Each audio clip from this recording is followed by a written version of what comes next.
Hi, welcome to Balance Unleashed, where we break down the science of well-being in ways that actually make sense. And I'm pumped to be back for another episode of Balance Unleashed. Today, we're tackling a hidden force affecting millions: inflammation.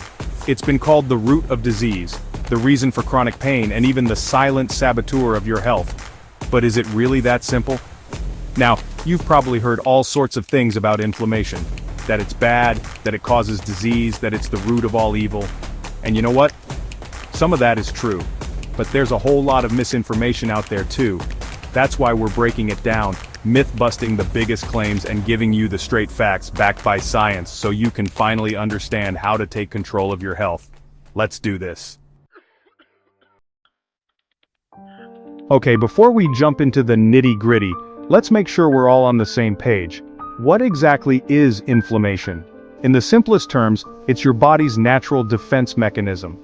It's like your internal fire alarm going off, signaling that something's not quite right. Now, when you get a cut, for example, your body triggers an inflammatory response to fight off infection and start the healing process. You'll notice the area gets red, swollen, and tender. That's inflammation doing its job. It's actually crucial for repair and recovery, but here's the catch. When inflammation becomes chronic, meaning it sticks around long-term, it turns from a friend into a foe. Instead of healing, it starts attacking your own body, leading to a whole host of health problems. Think of it like this. Acute inflammation is like a short-lived fire that helps clear out debris. Chronic inflammation, on the other hand, is like a raging inferno that just won't quit, causing serious damage over time. And we're talking about some serious health issues here, guys. Chronic inflammation has been linked to heart disease, stroke, type 2 diabetes, cancer, Alzheimer's disease, autoimmune diseases, and even depression. It's no joke. This is why it's so important to understand the difference between acute and chronic inflammation, and to learn how to keep that inflammatory response in check. Because here's the thing. You can't always feel chronic inflammation happening. It's often silent, brewing beneath the surface until those bigger health problems start to pop up. That's why it's crucial to be proactive. By making smart choices about your diet, lifestyle, and stress levels, you can help keep inflammation in check and protect your health for the long haul. We're going to dive deeper into those choices throughout this video, so stay tuned. Alright, let's talk food. Because when it comes to inflammation, what you eat can either fan the flames or help put them out. And there are a ton of myths and misconceptions floating around out there. One of the biggest misconceptions is that all fat is bad. Now, while it's true that some fats can be highly inflammatory, others are actually incredibly beneficial. Let's break it down. The bad guys are trans fats, which are artificially created through a process called hydrogenation. These frankenfats are found in many processed foods, fried foods, and baked goods, and they wreak havoc on your body, increasing inflammation and raising your risk for heart disease. Then you've got saturated fats, which are found in animal products like fatty meats and full-fat dairy. Now, the science on saturated fat is a bit more nuanced, with some studies showing potential links to inflammation while others suggest they may not be as harmful as once thought. The key takeaway here is moderation. Enjoy those foods in balance, but don't go overboard. Now, for the good guys, unsaturated fats, particularly omega-3 fatty acids, are like the superheroes of the fat world. They have powerful anti-inflammatory effects and are essential for heart health, brain function, and reducing inflammation throughout the body. You can find these healthy fats in fatty fish like salmon, mackerel, and sardines, as well as in walnuts, flax seeds, and chia seeds. Another common misconception is that all carbs are created equal. But just like with fats, there are good carbs and not so good carbs when it comes to inflammation. Refined carbs, like white bread, white rice, and sugary drinks, are quickly broken down by the body, causing a rapid spike in blood sugar and triggering an inflammatory response. On the other hand, complex carbs like whole grains, fruits, and vegetables are digested more slowly and provide a steady stream of energy without sending your blood sugar on a roller coaster ride. So when it comes to carbs, choose wisely. Opt for whole, unprocessed options that are packed with fiber, vitamins, and minerals. Remember, guys, knowledge is power. By understanding which foods can contribute to inflammation and which ones can help fight it, you can make informed choices that support your overall health and well-being. If you're enjoying this breakdown, hit that like button and subscribe. Your support helps bring more science-backed content straight to you. Chapter 3: Plant-based versus carnivore, the great debate. Let's talk about the elephant in the room, the topic that always seems to spark heated debates in the nutrition world: plant-based versus carnivore diets. Which one reigns supreme when it comes to fighting inflammation? Now, I know people can get pretty passionate about their diets, but here's the thing: there's no one-size-fits-all answer. Both plant-based and carnivore diets can be healthy or unhealthy, depending on how they're implemented. Let's start with plant-based diets. Studies have shown that people who eat predominantly plant-based diets tend to have lower levels of inflammation. That's because fruits, vegetables, legumes, and whole grains are packed with antioxidants and fiber, which have anti-inflammatory effects. Plus, plant-based diets are naturally lower in inflammatory compounds found in some animal products. But here's the catch: not all plant-based diets are created equal. A diet filled with processed vegan burgers, fries, and sugary drinks is not going to do your body any favors. Just like with any other diet, it's all about choosing whole, nutrient-dense foods and limiting the processed junk. Now let's move on to carnivore diets. This way of eating has gained popularity in recent years, with proponents claiming it can reduce inflammation, improve gut health, and even reverse chronic diseases.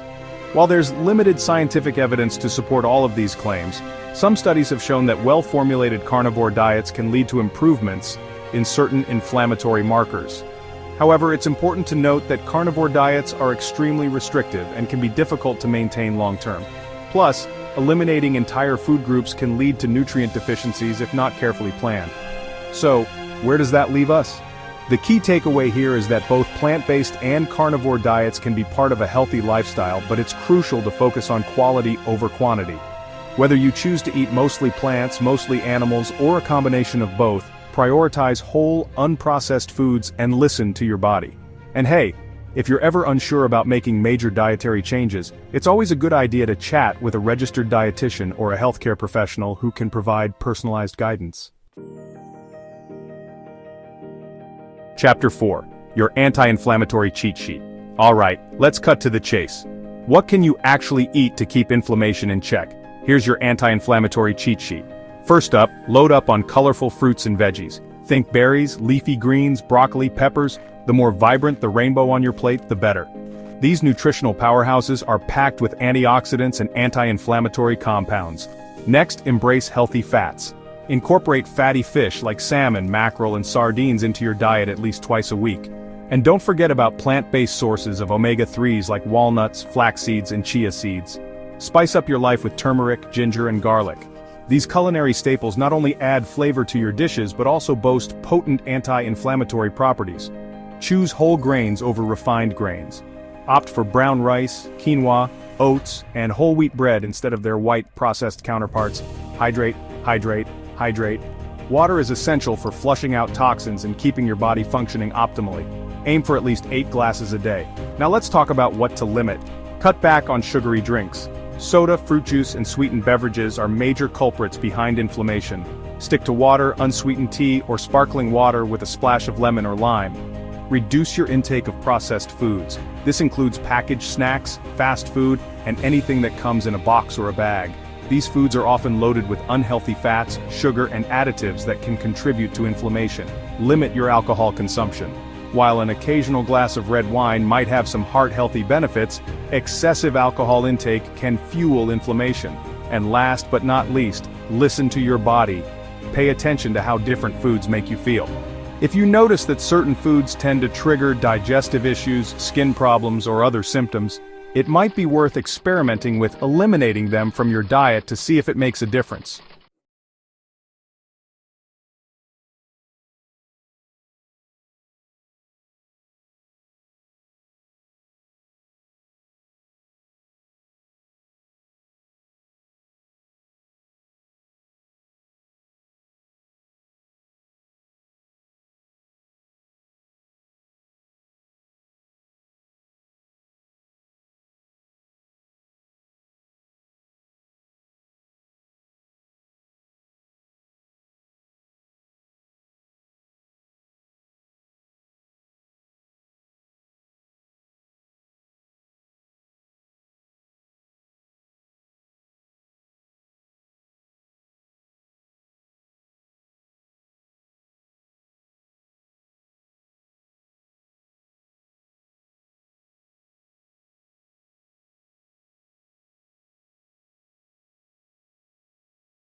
that add up to big results over time. Unleash your inner health warrior. So there you have it, guys, the lowdown on inflammation. Now that you're armed with this knowledge, it's time to take action. What's one small change you can make today to start fighting inflammation and optimizing your health? Drop a comment below and let me know. Let's build a supportive community and inspire each other on this journey to better health. Don't forget, inflammation isn't just about what you eat. It's also about stress, sleep, and lifestyle. Want to take control? Start by making small changes.